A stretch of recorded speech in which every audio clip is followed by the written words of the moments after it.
مجید کی جو آیت آپ کے سامنے تلاوت کرنے کا شرف حاصل کیا گیا ہے، اس میں اللہ تعالیٰ جل شانہ نے اس شخص کی کہانی کو بیان کیا ہے جو قیامت کے دن جہنم کی طرف جا رہا ہوگا۔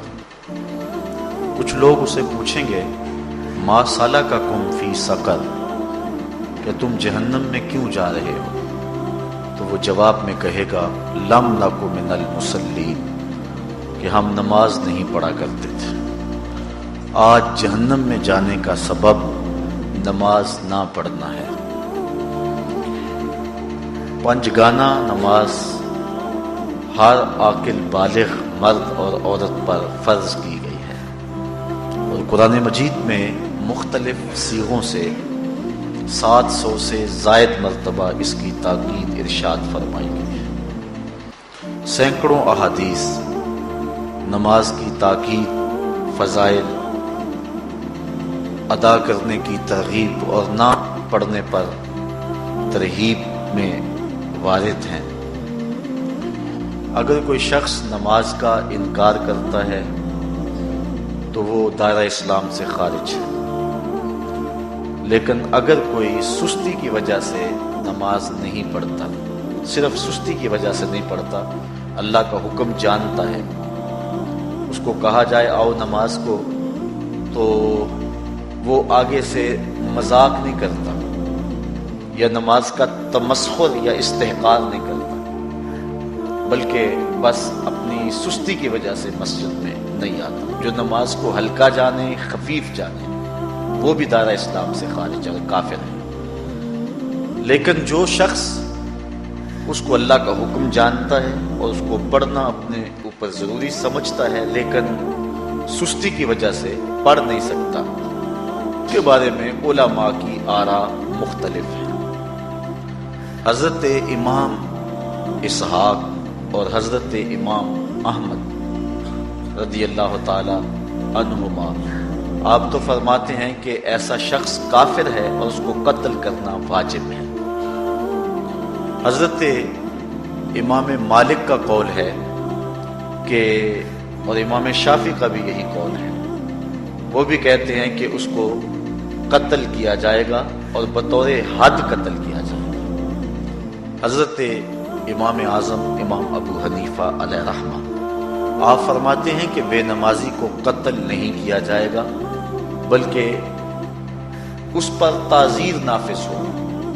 یہ حاکم وقت کی ثوابدید پر ہے کہ وہ اس پر کیا سزا دیتا ہے، اور فرمایا اس کو 7 قید کیا جائے گا اور توبہ کے لیے اس کو زور دیا جائے گا۔ اگر وہ توبہ کر لے تو اس کو قید سے باہر نکال لیا جائے گا، ورنہ اس کو قید رکھا جائے گا۔ صحابہ کہتے ہیں کہ ہم کسی عمل کے تارک کو کافر نہیں سمجھتے تھے سوائے نماز کے تارک کے، اور آقا کریم علیہ السلام کا ایک فرمان ہے من ترک الصلاۃ متعمدا فقد کفر جہارا، جس نے جان بوجھ کے نماز چھوڑی اس نے اعلانیہ کفر کیا۔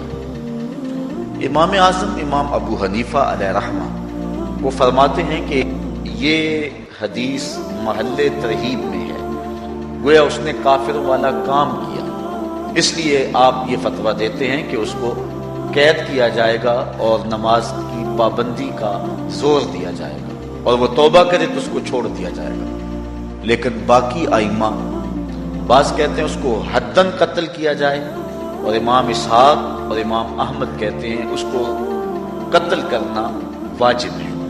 تو بے نمازی جو اللہ کے حکم کی پابندی سستی کی وجہ سے نہیں کرتا، یہ اس کے لیے حکم ہے۔ جو شخص تحقیر کرتا ہے نماز کی، ہلکا جانتا ہے، تمسخر اڑاتا ہے یا اس کا انکار کرتا ہے، تو اس کے بارے میں علماء کے اندر کوئی اختلاف نہیں ہے۔ وہ ائمہ اربعہ کے نزدیک کافر ہے، دائرہ اسلام سے خارج ہے، مرتد ہے، لیکن سستی کی وجہ سے نماز نہ پڑھنے والا، اس کے بارے میں علماء کا یہ موقف ہے۔ حضرت غوث اعظم الشیخ سید عبد القادر جیلانی علیہ رحمہ آپ فرماتے ہیں کہ بے نمازی کو مسلمانوں کے قبرستان میں دفن نہ کرو۔ حضرت سلطان باہو علیہ رحمہ آپ کا قول ہے کہ بے نمازی سے خنزیر بھی پناہ مانگتا ہے۔ حضرت شیخ سعدی شیرازی فرماتے ہیں بے نمازی کو قرض نہ دو، جو اللہ کا قرض ادا نہیں کرتا تمہارا قرض کیسے لٹائے گا۔ اب آئیے ہم حضور علیہ السلام کے فرامین دیکھتے ہیں اس حوالے سے۔ حضرت جابر بن عبداللہ انصاری رضی اللہ تعالی عنہ سے مروی ایک روایت جس کو امام ابو داؤد نے روایت کیا، امام نسائی نے روایت کیا، دیگر محدثین نے روایت کیا۔ آقا کریم نے ارشاد فرمایا بین الرجل و بین الکفر ترک الصلاۃ، آدمی اور کفر کے درمیان ترک صلاۃ ہے، یعنی بندہ مومن اور بندہ کافر کے درمیان ترک صلاۃ ہے۔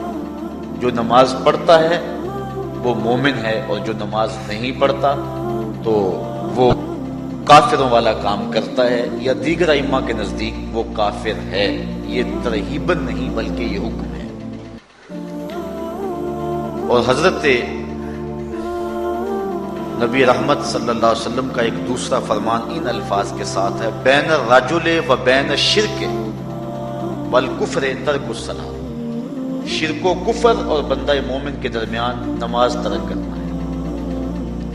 حضرت امام ابن ماجہ نے ان الفاظ کے ساتھ روایت کو نقل کیا ہے بین الکفر والایمان ترک الصلاۃ، ایمان اور کفر کے درمیان نماز کا ترک کرنا ہے۔ اور آقا کریم علیہ السلام کا وہ فرمان جو حضرت انس سے مروی ہے، اس کو طبرانی نے اپنی موجم میں لکھا، بھی آپ کے سامنے میں نے رکھا کہ حضور نے فرمایا من ترک الصلاۃ متعمدا فقد کفر جہارا، جس نے جان بوجھ کے نماز چھوڑی اس نے اعلانیہ کفر کیا۔ حضرت ابو ہریرہ رضی اللہ تعالی عنہ سے ایک روایت ہے کہ وہ فرماتے ہیں لا سہم فی الاسلام لمن لا صلاۃ ولا صلاۃ لمن لا وضوء لہ، کہ اس شخص کا اسلام میں کوئی حصہ نہیں ہے جو نماز نہیں پڑھتا، اور اس شخص کا نماز میں کوئی حصہ نہیں ہے جو وضو نہیں کرتا۔ وضو کے بغیر نماز نہیں ہوتی، اور نماز کے بغیر اسلام نہیں ہوتا۔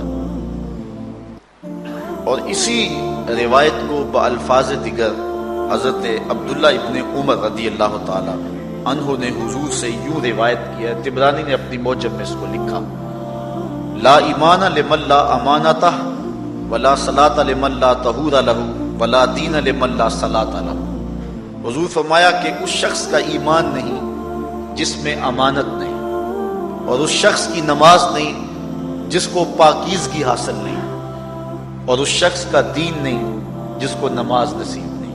حضرت امام ابن ماجہ نے اس روایت کو اپنے الفاظ کے ساتھ روایت کیا ہے۔ حضرت بریدہ رضی اللہ تعالیٰ عنہ اپنے باپ سے روایت کرتے ہیں اور وہ حضور سے روایت کرتے ہیں۔ حضور علیہ السلام نے ارشاد فرمایا ان العہد الذی بیننا و بینہم الصلاۃ فمن ترکھا فقد کفر، کہ ہمارے اور ان لوگوں کے درمیان جو وعدہ ہے وہ نماز کا ہے، جس نے نماز کو چھوڑ دیا اس نے کفر کیا، یعنی ہمارا اور ان کا پھر اب وعدہ باقی نہیں رہے گا۔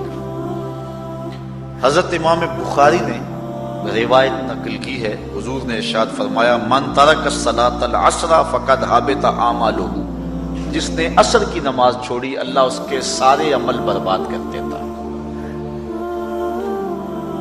حضرت ابو ہریرہ رضی اللہ تعالی عنہ سے روایت ہے جس کو امام ابن ماجہ نے اور امام نسائی نے روایت کیا ہے، وہ حضور سے روایت کرتے ہیں، بڑی مشہور روایت ہے۔ حضور نے ارشاد فرمایا ان اول ما یحاسب به العبد بصلاته فان صلحت فقد افلح وانجح وان فسدت فقد خاب وخسر۔ فرمایا قیامت کے دن بندے سے سب سے پہلا حساب نماز کا لیا جائے گا، اگر اس کی نماز ٹھیک ہو گئی تو وہ فلاح پا گیا، اگر پہلا تول ٹھیک آ گیا تو وہ کامیاب ہے، وانجح اور نجات پا گیا، وان فسدت فقد خاب وخسر، اور اگر پہلا تول ہی ٹھیک نہ ہوا تو پھر وہ ذلیل و رسوا ہو گیا۔ حضرت عبادہ بن صامت رضی اللہ تعالیٰ عنہ سے ایک طویل روایت ہے، وہ کہتے ہیں کہ حضور علیہ السلام نے مجھے 7 چیزوں کا حکم دیا مجھے وصیت کی کہ ان 7 کاموں کو کرنا ہے۔ ان کے اندر جو دوسری چیز تھی وہ حضور نے یہ ارشاد فرمائی وَلَا تَتْرُكُوا الصَّلَاةَ مُتَعَمِّدِينَ فَمَنْ تَرَكَهَا مُتَعَمِّدًا فَقَدْ خَرَجَ مِنَ الْمِلَّةِ، کہ جان بوجھ کے کبھی نماز نہ چھوڑنا، جس نے نماز چھوڑی وہ ملت اسلامیہ سے نکل گیا۔ اور حضرت معاذ بن جبل رضی اللہ تعالی عنہ سے بھی ایک طویل روایت ہے کہ حضور نبی رحمت صلی اللہ علیہ وسلم نے ان کو 10 وصیتیں کی تھی۔ حصول برکت کے لیے یہ ساری حدیث میں آپ کے سامنے رکھ دیتا ہوں۔ کہتے ہیں اوصانی رسول اللہ صلی اللہ علیہ وسلم بعشر کلمات، حضور نے مجھے 10 باتیں ارشاد فرمائیں، حکمت سے بھری اور رحمتوں سے بھری ہوئی ایک ایک بات ہے، ان کے بول پہاڑوں جیسے اور اصحاب ستاروں جیسے۔ تو اتنا خوبصورت کلام، لہو خورشید کا ٹپکے اگر ذرے کا جگر چیز، حضور نے 10 باتیں حضرت معاذ بن جبل رضی اللہ تعالی عنہ کو بطور وصیت ارشاد کی۔ کہتے ہیں کالا، حضور نے مجھے کہا، ارشاد کیا، لا تشرک باللہ شیئا وان قتلت وحرقت، اللہ کے ساتھ کسی کو شریک نہ ٹھہرانا، اگرچہ تجھے قتل بھی کیا جائے اور تجھے آگ میں جلا بھی دیا جائے، کبھی بھی ساتھ شریک نہ ٹھہرانا۔ دوسری بات حضور نے مجھے یہ ارشاد فرمائی وَلَا تَعْصِ وَالِدَيْكَ وَإِنْ أَمَرَاكَ أَنْ تَخْرُجَ مِنْ أَهْلِكَ وَمَالِكَ، کہ اپنے والدین کی کبھی نافرمانی نہ کرنا، اگرچہ تجھے حکم دیں کہ اپنے مال کو اور اپنے بچوں کو لے کے گھر سے نکل جا، تو کہا یہ کر لینا، نکل جانا، لیکن والدین کی نافرمانی نہ کرنا۔ تیسری بات حضور نے ارشاد فرمائی وَلَا تَتْرُكَنَّ صَلَاةً مَكْتُوبًا مُتَعَمِّدًا فَإِنَّ مَنْ تَرَكَ صَلَاةً مَكْتُوبَةً مُتَعَمِّدًا فَقَدْ بَرِئَتْ مِنْهُ ذِمَّةُ اللَّهِ۔ فرمایا اے معاذ بن جبل، فرض نماز جان بوجھ کر کبھی بھی نہ چھوڑنا، زندگی میں کبھی نہ ہو کہ تجھ سے فرض نماز چھوٹے، اس لیے کہ جس نے فرض نماز جان بوجھ کے چھوڑ دی، اللہ اور اس کے رسول نے اس سے اپنا ذمہ اٹھا لیا، اب وہ جدھر مرضی جائے، اللہ نے جو ذمہ لیا ہوا ہے مومن کا، اللہ اٹھا لیتا ہے۔ چوتھی چیز حضور نے جو ارشاد فرمائی وَلَا تَشْرِبَنَّ خَمْرًا فَإِنَّهُ رَأْسُ كُلِّ فَاحِشَةٍ، اے معاذ بن جبل، زندگی میں کبھی بھی شراب نہ پینا، ہر بے حیائی کی جڑ ہے اور بنیاد ہے شراب۔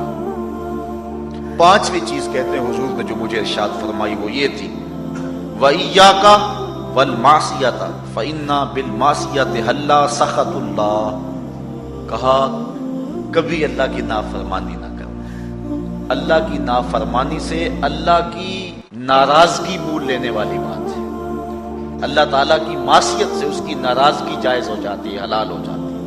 اور چھٹی چیز کہتے ہیں حضور نے یوں ارشاد فرمائی وَإِيَّاكَ وَالْفِرَارَ مِنَ الزَّحْفِ وَإِنْ هَلَكَ النَّاسِ، کہا جب محاذ پہ ڈٹا ہونا تو کبھی پیٹھ نہ پھیرنا، اگرچہ لاشیں جو ہیں وہ گر رہی ہوں اور لوگ ہلاک ہو رہے ہوں، سارے لشکر کے ہلاک ہو جانے کا ڈر بھی ہو، لیکن کہا معاذ بن جبل میں تمہیں وصیت کرتا ہوں کبھی پیٹھ پھیر کے بھاگنا نہیں ہے۔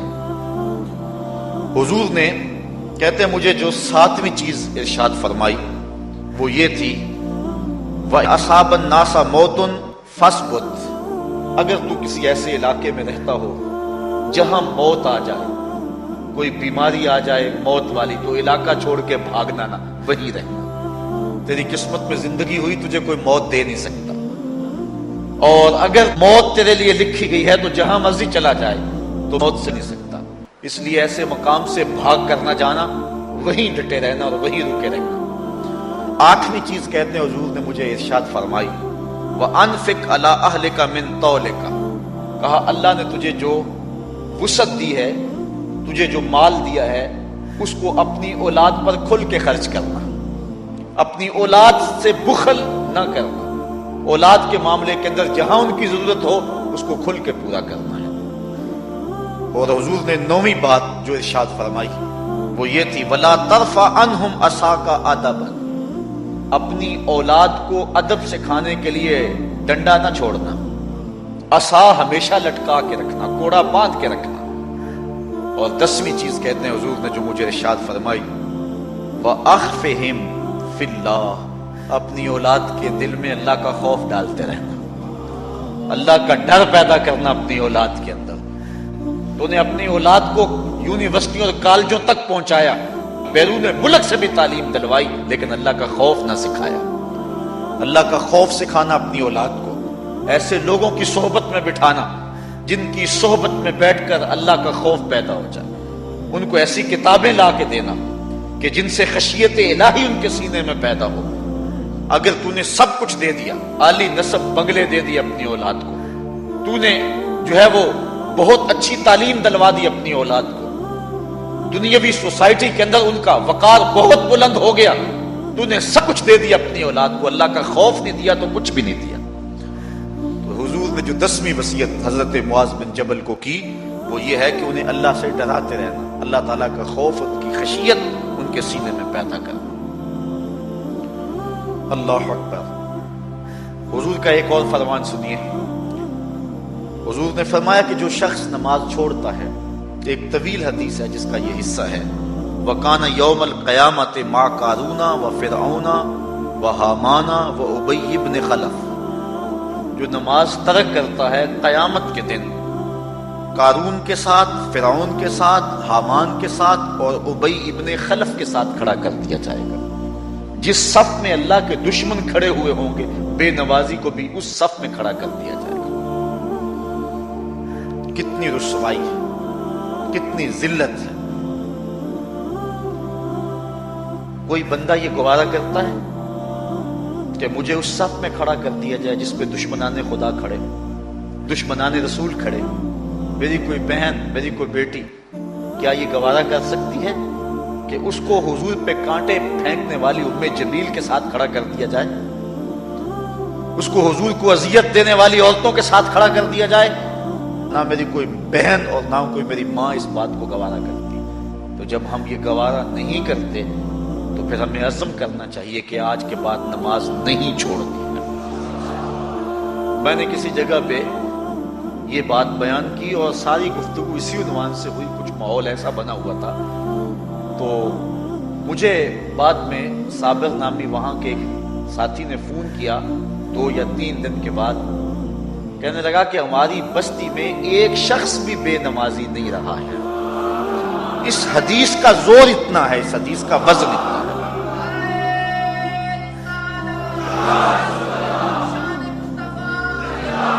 تو کوئی شخص یہ گوارا کرتا ہے کہ مجھے دشمنان خدا کی صف میں کھڑا کر دیا جائے، جن دشمنوں کے چہروں پہ تالکول ملی ہوئی ہوگی اور ان پر لعنتیں برس رہی ہوں گی، اور دنیا کے اوپر سب سے رسوائی زیادہ ان لوگوں کو ہوگی، تو کوئی شخص بھی یہ گوارا نہیں کرتا۔ ہم تو ان کے سائے سے بھی بچنا چاہتے ہیں۔ میرے مالک، ہمارا حشر ان کے ساتھ نہ کرنا، ہمارا حشر تو ابو بکر و عمر کے ساتھ کرنا، ہمارا حشر تو عثمان غنی کے ساتھ کر دینا، ہمارا حشر تو مولا کائنات کے ساتھ دینا۔ مالک، ہمارا حشر بریلی کے امام احمد رضا کے ساتھ کر دینا، ہمارا حشر امام غزالی کے ساتھ کر دینا، بلال حبشی کے ساتھ کر دینا۔ ہماری آرزویں تو یہ ہیں، ہماری تمنائیں تو یہ ہیں۔ ہم تو کہتے ہیں مولا کل قیامت کے دن اٹھے تو داتا کے قدموں میں اٹھے، خواجہ اجمیری کی چوکھٹ سے اٹھے، ہم اٹھے تو شاہ نقشبند بخاری کا جلوس آگے ہو، ہم اس جلوس کے ساتھ شامل ہوں، خواجہ معین الدین چشتی کی غلامی میں اٹھے، ہم حضرت غوث اعظم کی نوکری میں اٹھے، حضرت شیخ شہاب الدین کی نوکری میں اٹھے۔ ہماری آرزویں تو یہ ہیں، ہماری تمنائیں تو یہ ہیں، لیکن اگر ہم یہ چاہتے ہیں کہ ہم لوگوں کے ساتھ اٹھیں تو پھر ایک نماز بھی ترک نہیں کرنا ہوگا، اور اگر نماز ترک ہو گئی تو کتنی بڑی سزا ہے، کتنی بڑی رسوائی ہے، کتنی بڑی ذلت ہے۔ اور یہ آپ کے رسول کا فرمان ہے، اللہ اکبر، کہ قیامت کے دن وہ شخص جو نماز نہیں پڑھتا، قیامت کے دن اس کو دشمنان خدا کی صف میں کھڑا کر دیا جائے گا۔ یہ ہو نہیں سکتا کہ ہم نے یہ حدیث سن لی اور اب نماز قصدن چھوڑیں۔ آج عزم کر کے اٹھیں، اور اولاد نہیں آئی، بیٹیاں نہیں آئیں، گھر والے نہیں آئے، لیکن جا کے اس بات کو گھر میں نافذ کرنا ہے، اس کو حکمن نافذ کرنا ہے گھر کے اندر۔ ہمارا گھر ہو رسول اللہ کی کا، اور گھر میں کوئی بے نماز ہو، یہ حکم دینا ہے وَأْمُرْ أَهْلَكَ بِالصَّلَاةِ، فرمایا اپنے گھر والوں کو نماز کا حکم دو۔ اس گھر میں نحوست ہوتی ہے جس گھر میں بے نمازی ہوتے ہیں۔ اس لیے آج ہم یہاں سے عزم کر کے جانا ہے کہ آج کے بعد ہم نماز نہیں چھوڑیں گے انشاءاللہ۔ اتنے زور سے کہو کہ شیطان کا کلیجہ پھٹ جائے۔ اللہ ہماری اس انشاءاللہ کو قبول کرے۔ اللہ ہم کو پنجگانہ سجدے کی توفیق دے۔ کتنا بد نصیب ہے شخص کہ جس کی پیشانی اس کی حضور جھکتی نہیں، سارا دن کبھی کسی کو سیلوٹ کرتا ہے، کبھی کسی کو سیلوٹ کرتا ہے، کہتا میرے اس سے بھی تعلق ہونے چاہیے، اس سے بھی واسطہ ہونا چاہیے، اس سے بھی رابطہ ہونا چاہیے، کبھی دنیا میں کام پڑ جاتا ہے، اس سے بھی تعلق رہنا چاہیے میرا۔ کہاں کہاں صبح سے لے کر شام تک سلوٹ مارتا ہے، ایک اللہ کے حضور نہیں جھکا جاتا۔ اقبال علیہ رحمہ کہتے ہیں ایک سجدہ جسے تو گراں سمجھتا ہے، ہزار سجدے سے آدمی کو دیتا ہے نجات۔ آؤ اللہ کے حضور بندگی کا سر جھکائیں۔ تو یہ کتنی عبرتناک جو ہے اور کس قدر جو ہے وہ فکر انگیز حدیث ہے۔ وَقَانَ يَوْمَ الْقِيَامَةِ مَعَ قَارُونَ وَفِرْعَوْنَ وَهَامَانَ وَأُبَيِّ بْنِ أَبِي خَلْفَ، وہ شخص ان بد نصیب لوگوں کے ساتھ کھڑا ہوگا جس کو نماز کی توفیق نہیں۔ آپ نے حدیث علماء سے بارہا سنی، حدیث طویل ہے۔ آقا کریم معراج کی رات گئے تو وہاں مختلف لوگوں کو مختلف عذابوں میں مبتلا دیکھا۔ کسی کی انتڑیاں کٹ کٹ کے گر رہی تھی، کسی کا منہ چیرا جا رہا تھا، کسی کی زبان لوہے کی کینچیوں سے کاٹی جا رہی تھی، کسی پر کھولتا ہوا پانی ڈالا جا رہا تھا، کوئی جو ہے وہ سرانڈ والا گوشت کھا رہا تھا، کسی کے لوہے کی میخیں ٹھونکی جا رہی تھی۔ لیکن ایک قوم کو حضور نے دیکھا، ایک بھاری پتھر سے ان کا سر کچلا جاتا ہے اور پتھر کے واپس آنے تک دوبارہ صحیح ہو جاتا ہے، پھر کچلا جاتا ہے۔ حضرت جبریل امین حضور نے فرمایا کہ یہ کون لوگ ہیں؟ یا جبریلو من ہؤلاء، یہ لوگ کون ہیں کہ ان کے سر پتھر کچلے جا رہے ہیں؟ قال ہؤلاء الذین تثاقلت رؤوسهم عن الصلاۃ المکتوبہ، کہا یہ وہ بد نصیب لوگ ہیں کہ فرض نمازوں سے جن کے سر بوجھل رہتے تھے، نماز پنجگانہ فرض بھی نہیں پڑھا کرتے تھے، یہ وہ بد نصیب ہیں، آج ان کے سر کوٹے جا رہے ہیں۔ یہ تھوڑی سی زندگی ہے، تھوڑی سی زندگی، 60-70 سال بڑی زندگی ہو وہ مگر نصیب ہو جائے تو پتہ نہیں ہے کہ کل ہمارا آنے والا کہاں ہے۔ کتنا غافل اور بد نصیب ہے وہ شخص کہ جس کو سجدہ نصیب نہیں۔ سجدہ تو بندگی کا نام ہے۔ زندگی آمد برائے بندگی، زندگی بے بندگی شرمندگی۔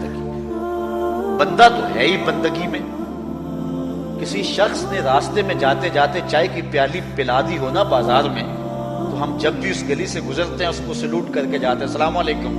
یار اس سے بڑے سلام لیتے ہو، یہ بڑا محبت والا، بڑے اخلاق والا ہے۔ یار جس نے چائے کی پیالی پلا دی ایک مرتبہ، اس کو تو جاتے آتے سلام کر کے جاتے ہو۔ جس رب نے زندگی بخشی ہے، جس رب نے جو ہے وہ ساری بہاریں عطا کی ہیں، اس کے حضور نے جھکا جاتا ہے۔ کتنا متکبر شخص ہے جو اللہ کے حضور نہیں جھکتا۔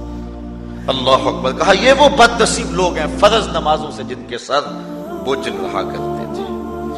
اللہ اکبر۔ حضور نبی رحمت صلی اللہ علیہ وآلہ وسلم نے ارشاد فرمایا، نماز چھوڑنا تو خیر بہت بری بات ہے، جو شخص نماز پڑھتے ہیں لیکن جماعت سے نہیں پڑھتے۔ فرمایا میرا جی چاہتا ہے کہ اپنی جگہ کسی اور کو کھڑا کروں اور جوانوں کا ایک گروہ ساتھ لوں، اور جو لوگ مسجد میں نماز پڑھنے نہیں آتے ان کے گھروں کو آگ لگا دوں۔ رحمت للعالمین آقا فرما رہے ہیں کہ ان کے گھروں کو آگ لگا دوں۔ کتنا غصہ ہے ان لوگوں پر کہ جو مسجد میں آ کر نماز نہیں پڑھتے، اور جو پڑھتے ہی نہیں۔ اس دور میں تو کوئی تھا ہی نہیں کہ مومن ہو نماز نہ پڑھتا ہو۔ اللہ اکبر۔ تو مومن نماز ہی پڑھتے تھے، تو اگر کسی سے گھر میں نماز پڑھی گئی تو فرمایا میرا جی چاہتا ہے۔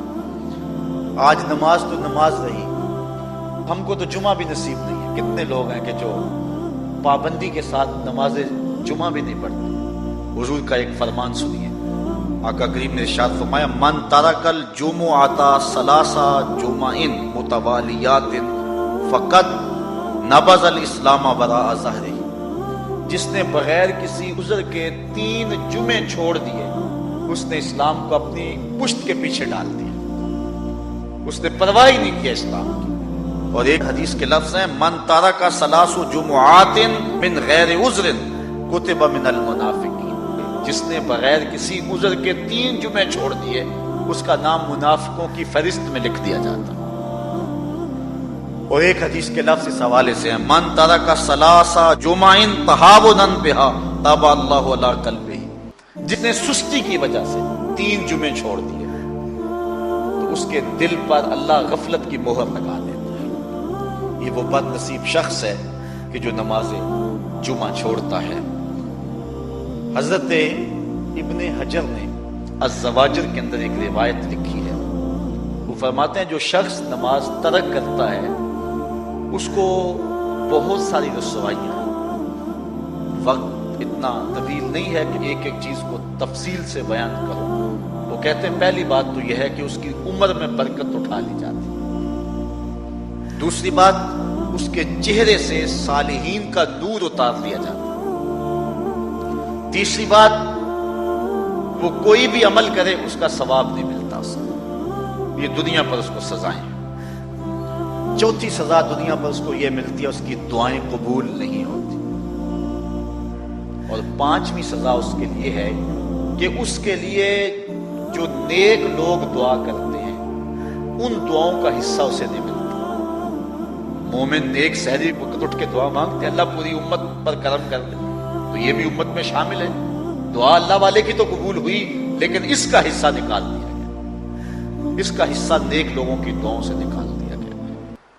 اور جب وہ مرنے لگتا ہے نزا کے وقت 3 اس کو سزائیں ملتی ہیں، ایک تو بھوکا مرتا ہے، دوسرا پیاسا مرتا ہے، تیسرا ذلیل ہو کے مرتا ہے۔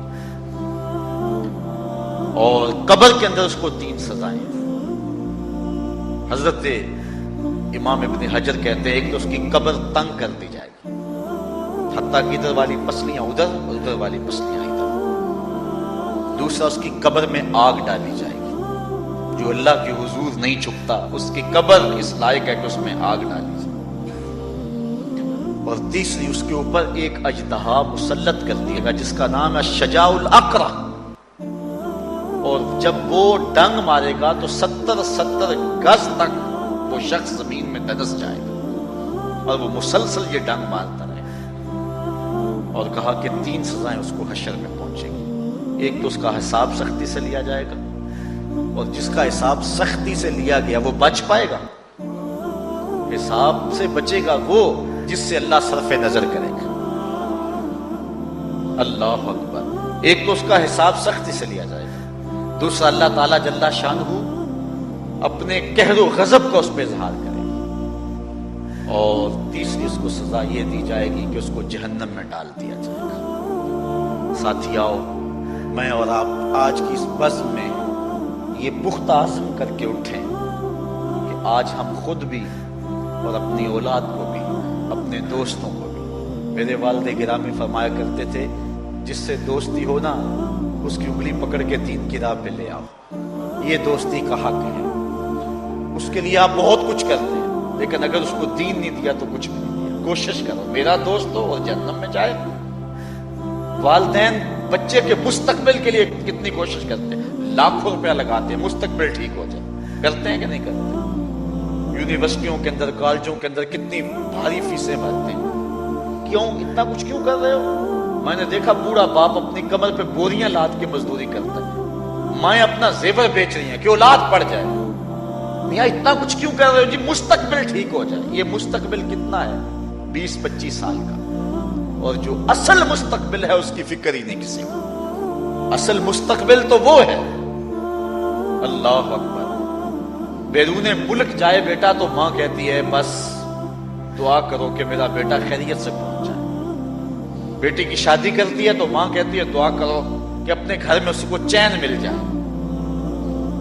کسی کا انٹرویو ہوتا ہے، لوگ کہتے ہیں جناب دعا کرو کہ اس انٹرویو میں وہ کامیابی سے گزر جائے۔ میں کہتا ہوں جب قبر میں اترتا ہے پھر کسی نے آ کر کبھی نہیں کہا کہ دعا کرو مشکل گھڑی آ گئی ہے خیریت سے گزر جائے۔ اصل امتحان تو یہ ہے، اگر اس امتحان سے گزر گیا تو کامیابی اور بامرادی۔ یہ تھوڑا سا مستقبل دنیا کا، اس کے لیے ہم کتنے پیسے لگا دیتے ہیں، سب کچھ اولاد کو آتا ہے، ہر شے فر پڑھتے اور بولتے ہیں، دعائے قنوت بھی نہیں آتی ہوتی. تو ہم اپنی اولاد کے لیے دین کا تحفہ اس کو کبھی نہ چھوڑیں. اللہ اکبر. کوشش کریں، محنت کریں. حضور نبی رحمت صلی اللہ علیہ وآلہ وسلم نے ان بد عمل واعظین کی بات بھی کی ہے کہ جو لوگوں کو نیکی کا حکم دیتے ہیں اور خود اس پہ عمل نہیں کرتے. آج ہمارے کچھ واعظین لوگوں کو تو واضح و تلقین اور نصیحت کرتے ہیں اور خود نماز میں سخت سستی کا ارتکاب کرتے ہیں، اور جس سے قوم کے اندر نماز میں سستی عملاً پیدا ہو جاتی ہے. کوئی عرس کی تقریب ہو، کوئی محفل نعت ہو، کوئی جلسہ ہو، کوئی شادی کی تقریب ہو، نماز کے وقت پورا خیال رکھا کریں اور اس بات کا لحاظ رکھا کریں. بلکہ ہمارے ہاں ایک عجیب سا فیشن ہے اور ایسی بات ہے، میں بڑا حیران ہوا کرتا ہوں کہ عشاء کے بعد جب جلسے ہوتے ہیں نا ہمارے مساجد کے اندر، تو مغرب سے اعلان شروع ہو جاتا ہے آج رات فلاں صاحب خطاب فرمائیں گے، اور پھر جب نماز عشاء ہوتی ہے تو ہمارا نقیب محفل کھولتا ہے لاؤڈ سپیکر اور وہ اعلان کرتا ہے حضرات جماعت ہو چکی ہے، آپ مسجد میں آ جائیں. یعنی یہ نماز کو ہلکا کرنے والی بات ہے. ان کو کہا جا رہا ہے کہ بلکہ بعض تو کہہ دیتے ہیں جس کا تمہیں ڈر تھا وہ گزر گئی ہے، اب آ جاؤ. کیا لینا ہے جلسے میں آ کر اگر نماز ہی نہیں پڑھنی ہے تو؟ ممبر و محراب کے جو ذمہ دار ہیں ان سے جو ہے وہ عجیب و غریب قسم کی جو ہے وہ حرکات سکنات سرزد ہو رہی ہے. یہ جو جہل نقیبوں کا ایک غول آ گیا نا، یہ بھی ایک بہت بڑی مصیبت ہے. ایک تو بے تحاشا القاب، دوسرا دین کی روح سے ناشنائی. وہ کسی نے کہا تھا نا کہ پہلے حضرت غوث پاک ولی بناتے تھے، چور سے کتب بناتے تھے، آج کل ہم بناتے ہیں. کہا تم کیسے؟ کہا ہمیں پتا ہوتا ہے یہ چور بیٹھا ہوا ہے، ہم کہتے ہیں غوث زماں اور کتب دوران. بے تحاشا اور بے تکا انداز. اور پھر دین کی روح سے یہ ناشنائی کہ باقاعدہ اعلان ہوتا ہے جناب جماعت ہو چکی اب تو آ جاؤ. تو کیا کرنا ہے ساری رات جاگ کے اگر عشاء کی نماز ہی نہیں پڑھی تو نماز کو ہلکا کیا گیا ہے. اسی طرح جلسہ لمبا ہو رہا ہے اور نماز کا وقت سکڑ رہا ہے. ان چیزوں کا التزام کرنا ہے، ہم نے کوشش کرنی ہے. اور یہ بھی ایک مصیبت ہے کہ دربار بڑا اونچا ہے، مسجد کے اندر جانوروں کی بینٹیں پڑی ہوئی ہیں. حیثیت تو مسجد کی ہے، دربار کی تو ثانوی حیثیت ہے. دربار پہ 3 کروڑ روپیہ لگا ہوا ہے اور مسجد میں چٹائیاں بھی موجود نہیں ہیں. اپنے بھی خفا مجھ سے ہیں، بیگانے بھی ناخوش. زہر حلال کو کبھی کہہ نہ سکا کانت، بات وہی کہتا ہوں سمجھتا ہوں جسے حق. نئے ابلہ مسجد ہوں نئے تہذیب کا فرزہ. ہم نے ان چیزوں کو دیکھنا ہے. اچھا، بعض والدین کی ایک سستی ہے، وہ آتے جناب تعویذ کر دو، ہماری اولاد نماز نہیں پڑھتی، بچے نماز نہیں پڑھتے. وہ کہتے ہیں جی ہماری تو چلو گزر گئی، ہم تو نہیں پڑھتے، یہ تو پڑھیں. میں کہتا ہوں یہ کیوں پڑھیں جب تم نہیں پڑھتے؟ الولد سر لابیہ، بیٹا باپ کا راز ہوتا ہے. تم مجھ سے تعویذ لینے آگے ہو، گھر چھلا بچھا کے سجدہ کرو، تمہاری اولاد بھی تمہارے تتبع میں سجدہ کرنے کی عادت ڈالو. حضور فرمایا 7 سال کے ہوں تو انہیں مسجد میں لے جاؤ، 10 سال کے نہیں پڑھتے تو ان کو مار کے پڑھاؤ. اب اولاد ہوگی جوان، خود کبھی سجدہ کیا نہیں، اب کہتے ہیں شاید تعویذ سے کم چل جائے گا. جو تعویذ اللہ کے رسول نے تمہیں دیا تھا کہ 7 سال کے ہوں پکڑ کے انگلی مسجد کا راستہ دکھاؤ، سال کے ہو جائیں تو مار کے پڑھاؤ، ان کے سینے میں اللہ کا خوف داخل کرو، ان کو قرآن کی تلاوت سکھاؤ. علموا اولادکم 3 خصال، اپنی اولاد کو 3 چیزیں سکھاؤ. حب نبیکم، ایک اپنے نبی کا پیار سکھاؤ. وحب اہل بیت ہی، رسول اللہ کے اہل بیت کا پیار سکھاؤ. وتلاوت القرآن، اور قرآن کا پڑھنا سکھاؤ. چھین لو سیڑیاں ان کے ہاتھوں سے گانے والی، چھین لو ان کے ہاتھوں سے جو ہے وہ ناول، اور ان کے ہاتھ میں قرآن دے دو. کتنے خوش نصیب دن تھے، گلیوں سے گزرتے تھے، گھروں سے قرآن کے پڑھنے کی آواز آتی تھی. آج پاپ میوزک کی صدائیں تو آتی ہیں، آج قرآن کی آوازیں نہیں آتی. تو یہ عجیب ہے جی، ہم نہیں پڑھتے یہ تو پڑھے. میں کہتا ہوں یہ کیوں پڑھیں جب تم نہیں پڑھتے ہو؟ تمہارے اوپر کیا اب فرض ساقط ہو چکا ہے بڑھاپے کی وجہ سے؟